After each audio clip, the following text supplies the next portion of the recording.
बिस्मिल्लाहिर्रहमानिर्रहीम। अस्सलाम वालेकुम। Welcome to the online class of physics second year. तो सेकेंड ईयर जैसा कि आप लोगों को मालूम है कि हम लोग जो है किरचॉफ्स रूल्स को स्टडी कर रहे थे। हम लोगों ने लास्ट लेक्चर में किरचॉफ्स वोल्टेज रूल को स्टडी किया था और उसकी स्टेटमेंट हमने देखी, sum of all the potential changes in a close circuit is equal to zero. दूसरी बात हमें ये भी पता है कि हम लोग जो है किरचॉफ्स रूल्स को तब इस्तेमाल करते हैं, तब यूटिलाइज़ करते हैं जब हमारे पास कम्प्लेक्स सर्किट होते हैं। और कम्प्लेक्स सर्किट हम उन सर्किट्स को कहते हैं जिनमें मोर देन वन बैटरीज़ होती हैं, या आप कह लें कि करंट के लिए मोर देन वन पाथ्स भी होते हैं। जैसे ये एक सर्किट है, इसमें करंट को फ़्लो करने के लिए दो लूप्स हैं। हमारे पास ऐसा भी पॉसिबल है कि मोर देन वन लूप्स हों या मोर देन वन बैटरीज़ हों, जैसा कि इस सर्किट में आपको 3 बैटरीज़ नज़र आ रही हैं। तो इस तरह के सर्किट्स को हम कहते हैं कम्प्लेक्स सर्किट्स। और इन सर्किट्स को सॉल्व करने के लिए हम जो है किरचॉफ के रूल्स इस्तेमाल करते हैं, किरचॉफ्स करंट रूल और किरचॉफ्स वोल्टेज रूल। तो ऐसे कम्प्लेक्स सर्किट्स को सॉल्व करने के लिए हमने जो प्रोसीजर बनाया है, हम उस प्रोसीजर को स्टेप बाय स्टेप फॉलो करेंगे। तो हमने सबसे पहले देखना है what is the procedure of solution of circuits problem, या फिर कम्प्लेक्स सर्किट्स के जो प्रॉब्लम्स हैं उनको सॉल्व करने का क्या प्रोसीजर है। तो जो सबसे पहला स्टेप है वो है जी सर्किट डायग्राम को ड्रॉ करना। तो सबसे पहले हम क्या करेंगे, सर्किट डायग्राम को ड्रॉ कर लेंगे। जो भी हमें प्रॉब्लम दिया गया होगा उसके अकॉर्डिंग जो है हम अपना सर्किट डायग्राम बना लेंगे। अभी मैं ये जो है आपको ये पूरा प्रोसीजर बाय एग्जांपल भी समझाती हूँ। पहले हम जो है इसकी पॉइंट्स देख लेते हैं, बाद में जो है हम बाय एग्जांपल इसको समझेंगे कि किस तरह से हम इन सर्किट प्रॉब्लम्स को सॉल्व करते हैं। तो हमने क्या करना है, सबसे पहले सर्किट डायग्राम को ड्रॉ करना है। दूसरा काम अब हमारा क्या है, अगर तो हमारा सर्किट इस तरह से है कि उसमें एक से ज़्यादा लूप्स हैं और डेफिनेटली एक से ज़्यादा रेजिस्टर्स हैं, तो हमें लूप्स इस तरह से सपोज करने हैं कि तमाम रेजिस्टर्स कम से कम एक बार जो है लूप में जो है इंक्लूड हो जाए। जैसे कि इस सर्किट में आप देखें, हमारे पास रेजिस्टर है R1, R2 और R3। यहाँ पर हमारे पास दो लूप्स हैं। तो अगर आप गौर करें तो ये वाला जो R1 है ये भी सिंगल टाइम जो है आ रहा है, R3 जो है ये भी सिंगल टाइम आ रहा है, और ये जो R2 है ये इस वाले लूप में भी आ रहा है और इस वाले लूप में भी आ रहा है। यानी सारे रेजिस्टर्स कम से कम एक दफ़ा जो है किसी ना किसी लूप में इंक्लूड हो गए हैं। तो हमें इस तरह से लूप्स को सपोज करना है, या लूप करंट्स को सपोज करना है कि एटलीस्ट एक बार जो है तमाम रेजिस्टर्स लूप्स के अंदर आ जाए। ठीक हो गया। अब अगला काम हमें क्या करना है, लूप करंट्स को सपोज करना है। अज्यूम करना है हमने लूप करंट्स को, यानी लूप्स बना लिए, उसके बाद हर लूप के लिए हमें करंट को सपोज करना है। और करंट को सपोज करते हुए हमें इस चीज़ का ध्यान रखना है कि जितने भी लूप्स हैं तमाम लूप्स में हम करंट की जो भी डायरेक्शन लेंगे वो सेम होनी चाहिए। यानी अगर हम किसी एक लूप में क्लॉकवाइज करंट सपोज कर रहे हैं तो दूसरे में भी क्लॉकवाइज ही सपोज करनी है, और अगर सपोज यहाँ पर कोई तीसरा लूप होता उसके लिए भी हमें क्लॉकवाइज ही सपोज करनी थी। और अगर हम एंटी क्लॉकवाइज सपोज कर रहे हैं तो तमाम लूप्स के लिए एंटी क्लॉकवाइज ही सपोज करेंगे। यानी हम जो भी करंट की डायरेक्शन लेंगे वो तमाम लूप्स के लिए सेम होनी चाहिए। तो ये था हमारा तीसरा स्टेप। चौथे स्टेप में हम क्या करेंगे, लूप इक्वेशंस लिखेंगे। और जब हम बाय एग्जांपल करेंगे तो आपको समझ आ जाएगी कि हम किस तरह से लूप इक्वेशंस को लिखते हैं, और उसके बाद हम इन इक्वेशंस को सॉल्व करके जो भी हमारी अननोन क्वांटिटी है उसको फाइंड आउट कर लेते हैं। ओके, तो सेकेंड ईयर आप लोग जो है जब अपनी फ़िज़िक्स की बुक खोलेंगे, इस टॉपिक के साथ ही आपको एक एग्ज़ाम्पल नज़र आएगी जिसका नंबर है एग्ज़ाम्पल 13.6। और इस एग्ज़ाम्पल में हमने क्या करना है, जो 3 रेजिस्टर्स हैं, जैसे कि आपको एक सर्किट नज़र आ रहा है, इसमें 3 रेजिस्टर्स हैं R1, R2 और R3।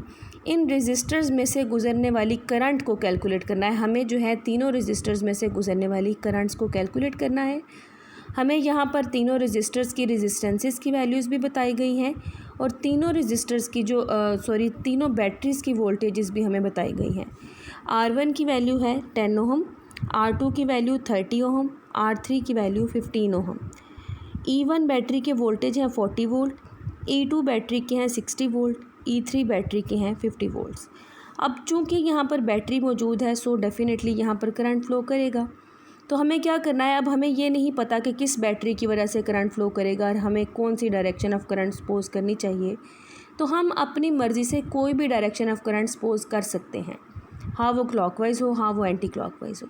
तो यहाँ पर हमने एक डायरेक्शन जो है वो सपोज कर ली है और दो डिफरेंट लूप्स में फ़्लो करने वाली करंट्स को, एक को हमने कह दिया I1 और दूसरी को हमने कह दिया I2। अब आप यहाँ पर एक चीज़ देखें कि जो हमारा रजिस्टर R1 है इसमें करंट फ़्लो कर रहा है I1। हाँ जी, तो रजिस्टर R1 में जो है करंट फ़्लो कर रहा है I1 और रजिस्टर R3 में करंट फ़्लो कर रहा है I2। ठीक हो गया, दोनों लूप्स में एक को हमने I1 करंट कहा था, एक को I2। लेकिन अगर हम इस रजिस्टर R2 के ऊपर गौर करें तो इस रजिस्टर R2 में से I1 करंट भी फ़्लो कर रहा है, ये वाला करंट, और इसमें से I2 करंट भी फ़्लो कर रहा है, ये वाला करंट। यानी एट अ टाइम इस रजिस्टर में से दो करंट्स फ़्लो कर रहे हैं। तो इसमें फ़्लो करने वाले करंट को जब हम इस लूप को स्टडी कर रहे होंगे तब हम इसके करंट को कहेंगे I1 माइनस I2, और जब हम इस लूप को स्टडी करेंगे तब हम इसमें से गुजरने वाले करंट को कहेंगे I2 माइनस I1। यानी जिस लूप को हम कंसीडर कर रहे होंगे उसकी करंट को हम पहले लेंगे और दूसरे वाले की करंट को बाद में लेंगे। जैसे हमने इस वाले लूप को जब कंसीडर किया तो इसकी करंट को हमने कहा है I1। सो इसमें से चूंकि दो करंट्स फ़्लो कर रहे हैं, I1 भी है और I2 भी है, तो इसमें से फ़्लो करने वाले करंट को हम कहेंगे I1 माइनस I2। और जब हम इस लूप को स्टडी करेंगे, सेकेंड लूप को स्टडी करेंगे, तो इस रजिस्टर R2 में से अगेन दो करंट्स फ़्लो कर रहे हैं, लेकिन जब हम सेकेंड लूप को कंसीडर करेंगे तो सेकेंड लूप की करंट को फर्स्टली लेंगे, पहले लेंगे। तो हम इसमें से गुजरने वाले करंट को कहेंगे I2 माइनस I1। ठीक हो गया। अब हमने लिखनी है loop equations according to Kirchhoff's voltage rule. तो यहाँ पर देखिए हमारे पास दो लूप्स हैं। एक लूप को हमने नाम दिया ABCDA, ये क्लोज लूप, ABCDA एक क्लोज लूप ये हो गया। दूसरा हमारे पास क्या होगा, BCFEB, ये क्लोज लूप, BCFEB। इन दोनों लूप्स के लिए अब हम किरचॉफ्स वोल्टेज रूल के अकॉर्डिंग जो है लूप इक्वेशंस लिखेंगे। उसके लिए हमें किरचॉफ्स रूल्स को रिकॉल करना है। हमने दो किरचॉफ्स रूल पढ़े थे, एक हमने पढ़ा था वोल्टेज सोर्स के लिए और दूसरा हमने पढ़ा था रजिस्टर के लिए। वोल्टेज सोर्स के लिए हमने रूल ये पढ़ा था कि जब हम किसी वोल्टेज सोर्स को हाई पोटेंशियल से लो पोटेंशियल में ट्रेवर्स करते हैं तो जो हमारा चार्ज है वो एनर्जी लूज़ करता है, हाई पोटेंशियल से लो पोटेंशियल की तरफ आते हुए अपनी एनर्जी लूज़ करता है। एंड एनर्जी लॉस्ट को हमने कहा था इसको हम नेगेटिव कंसीडर करेंगे। और जब हम किसी पोटेंशियल सोर्स को या बैटरी को लो से हाई ट्रेवर्स करते हैं तो वो एनर्जी को गेन करता है, जो चार्ज है वो एनर्जी गेन करेगा। And energy gain by the charge को हमने कहा था इसको हम पॉजिटिव कंसीडर करेंगे। और रेजिस्टर्स के मुतालिक हमने ये कहा था कि अगर हम करंट की डायरेक्शन में, जो भी हमने करंट डायरेक्शन सपोज की हुई है, उस डायरेक्शन में हम रेजिस्टर को ट्रेवर्स करेंगे तो हमारा जो पोटेंशियल चेंज है वो नेगेटिव होगा, और अगर हम अपोजिट डायरेक्शन में करेंगे तो पोटेंशियल चेंज जो है वो पॉजिटिव होगा। इन रूल्स के तहत ज़रा इस फर्स्ट वाले लूप को देखें, ADCB वाला जो लूप है, इसमें देखें कि A से D की तरफ करंट डायरेक्शन में इस वक्त मैं आ रही हूँ। ये करंट डायरेक्शन है ना, तो इस डायरेक्शन के मुताबिक पहले मुझे डाउन आना है, ठीक है। तो A से D की तरफ मैं आऊँगी। तो हम जो है हाई से लो की तरफ, ये देखें A से D की तरफ, A जो है वो हाई पोटेंशियल पे है और दूसरा जो है लो पोटेंशियल पे है। तो हाई से लो की तरफ आएंगे, हमारा पोटेंशियल चेंज होगा नेगेटिव, यानी हम यहाँ पर लिखेंगे -C1। उसके बाद जो रेजिस्टर है R1, इसमें जो पोटेंशियल चेंज होगा according to Ohm's law V is equal to IR। तो यहाँ पर चूँकि रेजिस्टर R1 है तो हम यहाँ पर I1 करंट और R1 रेजिस्टर ले लेंगे, तो पोटेंशियल चेंज हो जाएगा I1 R1। तो चूँकि हम करंट की डायरेक्शन में हैं लिहाजा ये पोटेंशियल चेंज जो है वो नेगेटिव होगा। उसके बाद सेकेंड रेजिस्टर में आए, अगेन हम करंट की डायरेक्शन में हैं तो हमारा पोटेंशियल चेंज नेगेटिव होगा। लेकिन ये जो R2 रेजिस्टर है इसमें चूँकि दो करंट्स फ्लो कर रही हैं, जैसा कि मैंने आपको पहले बताया, तो इसकी जो करंट है उसको हम लिखेंगे minus times I1 minus I2, और रेजिस्टर है हमारे पास R2। ठीक हो गया। और उसके बाद ये बैटरी E2 को देखें, इसमें हम जा रहे हैं from low to high, low potential से हाई पोटेंशियल। तो लो से हाई जब हम जाते हैं तो चार्ज एनर्जी को गेन करता है, and energy gain by the charge is taken as positive. So इसमें जो पोटेंशियल चेंज है वो पॉजिटिव होगा और इसको हम लेंगे +C2। अब इक्वेशन लिखने के लिए हम इन चारों पोटेंशियल चेंजेस को ऐड कर लेंगे according to Kirchhoff's rule. Kirchhoff second rule ये कहता था sum of all the potential changes in a close circuit must be equal to zero. तो ये हमारे पास एक क्लोज्ड सर्किट या एक क्लोज्ड लूप है और इसमें इन तमाम पोटेंशियल चेंजेस को हम ऐड करेंगे और ये हमारे पास ज़ीरो के बराबर आनी चाहिए। तो लूप ABCDA को अभी हमने ट्रेवर्स किया और हमने देखा कि हमारे पास इस तरह की पोटेंशियल चेंजेस आ रही हैं। जो बैटरी थी फर्स्ट बैटरी, उसमें हमने कहा पोटेंशियल चेंज नेगेटिव है, सो इसको हमने -E1 ले लिया। रजिस्टर R1 में जो पोटेंशियल चेंज था वो -I1 R1 था। रजिस्टर R2 में जो पोटेंशियल चेंज था वो minus times I1 minus I2 multiplied by R2 था। और जो हमारी सेकेंड बैटरी थी उसमें जो पोटेंशियल चेंज था वो +E2 था। According to Kirchhoff's voltage rule इन सब को ऐड करें तो ये हमारे पास ज़ीरो के बराबर आना चाहिए। अब हमारा जो प्रॉब्लम है उसमें हमें कुछ चीज़ें गिवन हैं, जैसा कि हमें वोल्टेज की वैल्यूज़ गिवन है सारी बैटरीज़ की, और तमाम रजिस्टर्स की जो रेजिस्टेंसेस हैं उनकी वैल्यूज़ भी गिवन है। तो जो गिवन वैल्यूज़ हैं उनको हम इस इक्वेशन में पुट करते हैं। E1 की वैल्यू हमारे पास 40 थी, I1 हमें फाइंड आउट करना है, करंट्स को हम फाइंड आउट करना चाहते हैं। सो करंट्स की वैल्यू अभी हम नहीं लगाएंगे। रजिस्टर R1 की वैल्यू 10 ओहम थी, I1 माइनस I2 की वैल्यू हमारे पास मौजूद नहीं है। R2 की वैल्यू जो है वो हमारे पास 30 ओहम थी और E2 की वैल्यू 60 वोल्ट्स। इन तमाम वैल्यूज़ को मैंने यहाँ पर पुट कर लिया। उसके बाद जो है इस ब्रैकेट को हम ओपन करेंगे तो हमारे पास ये बन जाएगा -30 I1 ये माइनस माइनस प्लस हो जाएगा 30 I2। बाकी सारी चीज़ें एज इट इज़ हैं। इसमें अब हमारे पास ये देखें कि -10 I1 -30 I1, इनको जब हम ऐड करेंगे तो ये हमारे पास बन जाएगा -40 I1 plus 30 I2 as it is आ जाएगा, +60 -40 करेंगे तो ये हमारे पास +20 बन जाएगा इज़ इक्वल टू ज़ीरो। इस इक्वेशन को सॉल्व करें तो फाइनली हमारे पास आ जाता है 4 I1 -3 I2 is equal to 2। इसको हम कह देते हैं इक्वेशन 1। अब हम चलते हैं अपने सेकेंड लूप की तरफ विच इज़ BCFEB। चलें जी सेकेंड लूप को कंसीडर करें BCFEB। अगेन हमें किरचॉफ्स वोल्टेज रूल को जो है जहन में रखना है। तो जब B से C की तरफ आ रहे हैं तो इस बैटरी में हम हाई पोटेंशियल से लो पोटेंशियल की तरफ आ रहे हैं। तो हाई से लो की तरफ आते हैं एनर्जी लूज़ होती है एंड एनर्जी लॉस्ट को हमने नेगेटिव कंसीडर करना है। सो बैटरी E2 में जो पोटेंशियल चेंज है वो -E2 यानी नेगेटिव होगा। ठीक हो गया। उसके बाद ये वाला रजिस्टर अगेन R2 आया और R2 रजिस्टर में दो करंट्स हैं I2 और I1।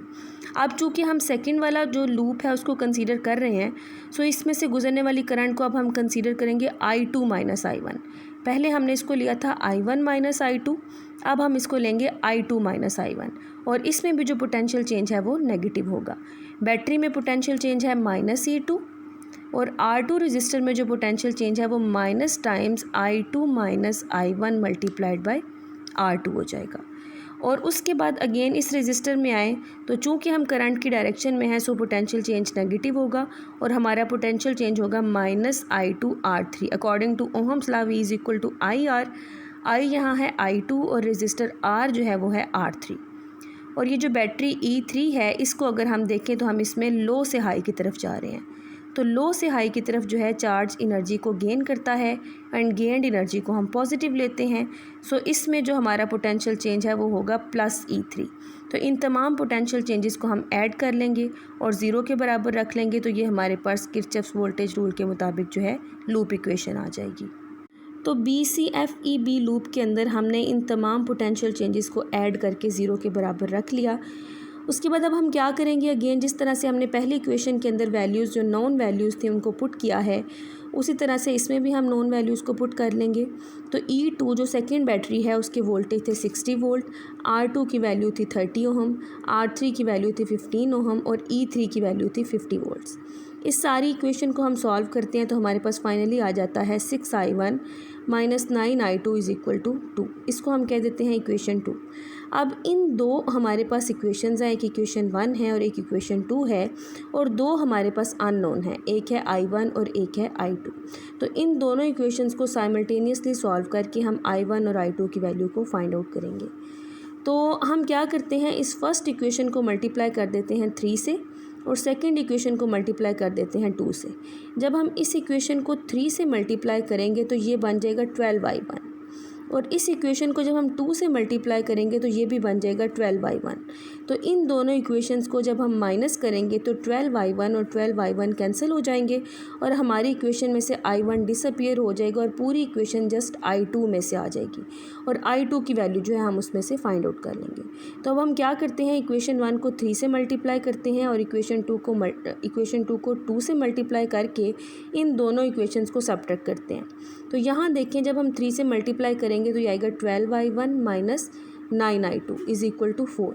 तो ये हमने देखा, हमारे पास आ गया 12y1 minus 9i2 minus times ये इक्वेशन 2 को जो है हमने 2 से मल्टीप्लाई किया तो ये 12y1 minus 18i2 is equal to 6 minus 4। Right sides को आपस में जो है हमने माइनस किया और लेफ़्ट साइड्स को आपस में माइनस किया। सॉल्व करें, ये 12y1 minus 9i2 minus 12y1 minus minus plus 18i2 is equal to 2 हो जाएगा, 6 माइनस 4। i1 वाली टर्म्स कट गई और माइनस 9i2 प्लस 18i1 ये हमारे पास हो जाएगा 9i2 is equal to 2। i2 को सेपरेट करें, 9 को दूसरी साइड पर लेकर जाएंगे तो ये 2/9 हो जाएगा और i2 की वैल्यू आ गई 0.22 एम्पेयर। इस वैल्यू को उठाएं और इक्वेशन 1 में पुट करते हैं। इक्वेशन 1 थी हमारी 4i1 minus 3i2 is equal to 2। इसमें i2 की जगह पर 0.22 या फिर 2/9 पुट करें तो ये बनेगा 4i1 माइनस 3, i2 की जगह पर आ गया 2/9 इज़ इक्वल टू 2। इसको सॉल्व करें तो i1 की वैल्यू हमारे पास आती है 2/3 या फिर आप इसको कह लें 0.66 एम्पेयर। हमें तीनों रेजिस्टर्स की जो है फ्लो करने वाली करंट्स को फाइंड आउट करना था। तो देखिए, R1 में जो है I1 फ्लो कर रही है जो कि हम फाइंड आउट कर चुके हैं। R3 में जो है I2 जो है फ्लो कर रही है वो भी हम फाइंड आउट कर चुके हैं। लेकिन ये जो R2 रजिस्टर है इसमें एट अ टाइम I1 भी फ्लो कर रहा है और I2 भी फ्लो कर रहा है। तो R2 में से फ्लो करने वाली करंट को फाइंड आउट करने के लिए हमें I1 और I2 को माइनस करना है। चाहे हम I1 माइनस I2 कर लें, चाहे हम I2 माइनस I1 कर लें। तो ये देखें, करंट थ्रू R1 थी I1 जो कि हमने फाइंड आउट की 0.66 एम्पेयर और करंट थ्रू R2 है I1 माइनस I2। चूँकि इसमें दोनों करंट्स फ्लो कर रही थी सो हमें दोनों करंट्स को माइनस करना है। I1 थी 0.66, I2 थी 0.22, इन दोनों को माइनस करें तो ये हमारे पास आ जाएगा 0.44। और करंट थ्रू R3 है I2 जिसकी वैल्यू 0.22 एम्पेयर हम फाइंड आउट कर चुके हैं।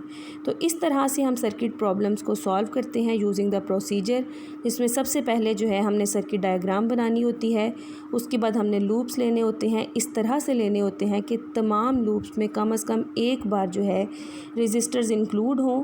उसके बाद जो है हमें लूप करंट सपोज करनी होती है और लूप करंट को सपोज करने का तरीकाकार ये है कि जितने भी लूप्स हैं उन तमाम लूप्स के अंदर करंट की डायरेक्शन को सेम होना चाहिए। उसके बाद हम लूप इक्वेशन लिखते हैं और उसको सॉल्व कर लेते हैं। तो ये था आपका आज का लेक्चर। आपसे मुलाकात होगी नेक्स्ट लेक्चर में। अल्लाह हाफिज़।